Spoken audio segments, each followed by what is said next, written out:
जय हिंद दोस्तों। आज हम लोग जानेंगे कि जो नई कानून आई है बीएनएसएस, उसमें क्या क्या नई चीज़ें जो पहले की जो कानून थी सीआरपीसी, आईपीसी और एविडेंस एक्ट, उसमें नहीं थी।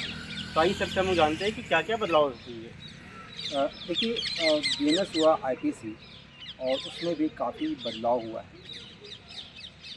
फॉर एग्जांपल मैं बता दूं आपको कि जैसे 124 ए आईपीसी हुआ करता था और 124 आईपीसी के तहत वो राजद्रोह के तहत लोगों को जेल में डालने की बात थी। उसमें कोई भी अगर चुनी हुई सरकार के खिलाफ में कुछ भी बोल दिया तो उसमें राजद्रोह की धार लग जाती थी, जिससे बोलने का जो अधिकार था, राइट टू स्पीच, उसका हनन हो रहा था।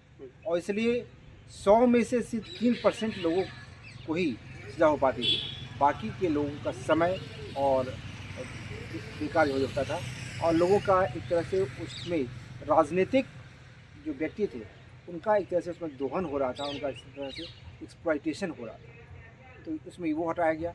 आज वो बन गया है देशद्रोह। अब उसको हटा के लाया गया 152 बीएनएस।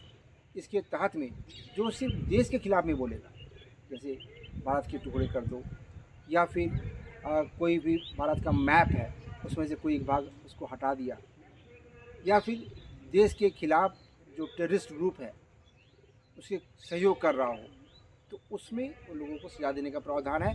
और साथ ही जो पहले नहीं था, जो आवश्यकता आज के समय की है, वो है फाइनेंशियल हेल्प। जो फाइनेंशियल हेल्प लोग पहले करते थे तो उनको इनसे अलग रखा गया था, लेकिन अब नहीं है। अब कोई भी अगर फाइनेंशियल हेल्प कर रहा है और वो टेररिज्म को बढ़ावा दे रहा है तो उन पर भी देशद्रोह के लिए कानून बना हुआ है। सर, फाइनेंशियल हेल्प को कैसे डिफाइन कर रहे हैं? मतलब अगर हम आपको पैसा दें, क्या वो भी आएगा या फिर क्या होगा?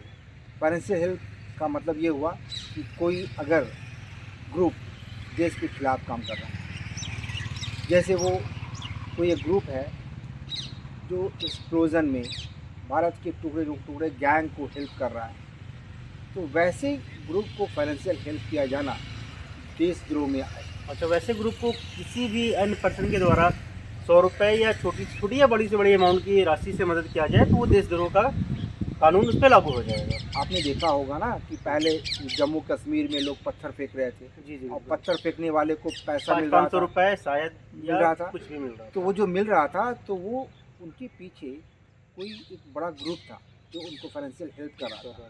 तो अब अगर मालूम हो जाए कि फला ग्रुप उनको हेल्प कर रहा है तो वो भी इसके दायरे में आ देशद्रोह के दायरे में आएगा। जी सर। इसके अलावा एक आप और देखेंगे, मॉब लिंचिंग।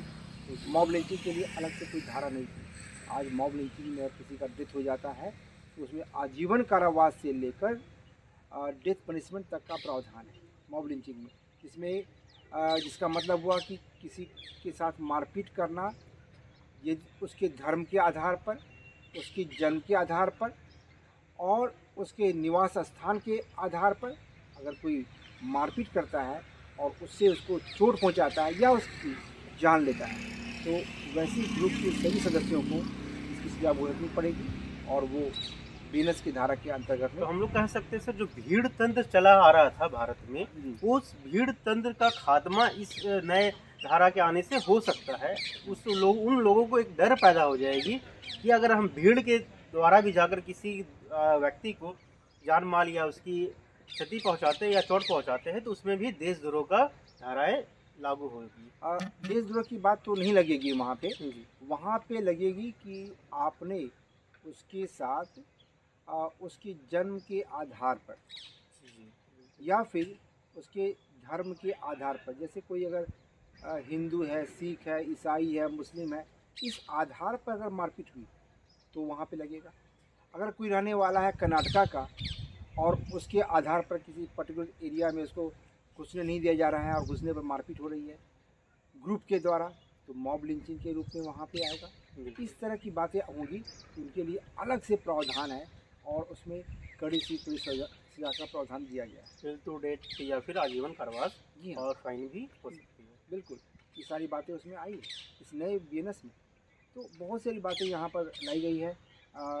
एडल्ट्री जो पहले था 497 आईपीसी, वो बीएनएस में हटा दिया गया है, क्योंकि इसमें 2018 में सुप्रीम कोर्ट की जस्टिस के द्वारा इसको माना गया था अल्ट्रा वायरस, और उसके तहत में उनको हटाया गया था।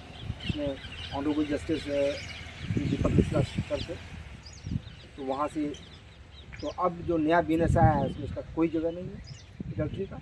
124 AIPC अब कहीं नहीं है, अब 152 है। तो अब ऐसा देशद्रोह की बात होगी, राजद्रोह की बात नहीं होगी। इस तरह से आप स्नैचिंग की बात देखेंगे। 304 IPC पहले नहीं हुआ करता था culpable homicide not amounting to murder के लिए, आज 304 BNS डाला गया है स्नैचिंग के लिए। जैसे कोई महिला जा रही है, कहीं पर जा रही है, अब उसके साथ में पीछे से कोई मोटरसाइकिल से आया और उसके गले से चैन खींच लिया, जिसकी पहले IPC में कोई जगह नहीं थी, कोई जगह नहीं और थी, BNSS में उसकी जगह और एक खास धारा इसके लिए लगाई गई है। तो वो स्नैचिंग का धारा भी इसमें इंट्रोड्यूस किया गया है। तो इस तरह से इसी तरह से पहले ऐसा नहीं था कि कोई स्पेसिफिक धारा हो ऑर्गेनाइज्ड क्राइम के लिए। आज यहाँ पर ऑर्गेनाइज्ड क्राइम के लिए भी अलग से धारा लगाया गया है कि ऑर्गेनाइज्ड होकर के कोई अगर मोटरसाइकिल का चोरी कर रहा है, ऑर्गेनाइज्ड होकर के कोई कार की चोरी कर रहा हो, तो उसने गैंग बना लिया है और ग्रुप में ये लोग कार की चोरी कर रहे हैं, मोटरसाइकिल की चोरी कर रहे हैं, तो ऐसे ऑर्गेनाइज्ड क्राइम के लिए भी स्पेसिफिक धारा बना दिया गया है BNS में।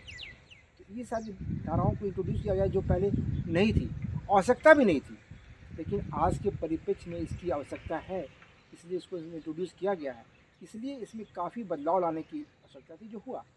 इसके अलावा आपने देखा होगा कि निर्भया कांड के बाद रेप केसेस में काफ़ी बदलाव आया। आउटरेजिंग ऑफ मॉडेस्टी जो छेड़छाड़ वाला धारा था, उसमें 354 A, B, C, D वगैरह लग गया था। आज उसको बदल दिया गया और उसको हटा करके नई धारा में उनको लाया गया।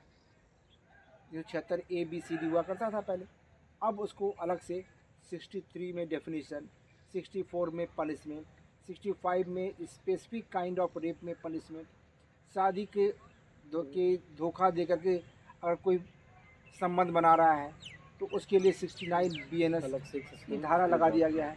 तो ये धाराएं अलग से लगा दी गई है, स्पेसिफिक धाराएं लगा दी गई हैं, जो लोगों को आसान होगा उसके द्वारा किसी पर मुकदमा करने में, और न्यायालय को भी आसान होगा उसी मुकदमा के द्वारा उसको सजा देने।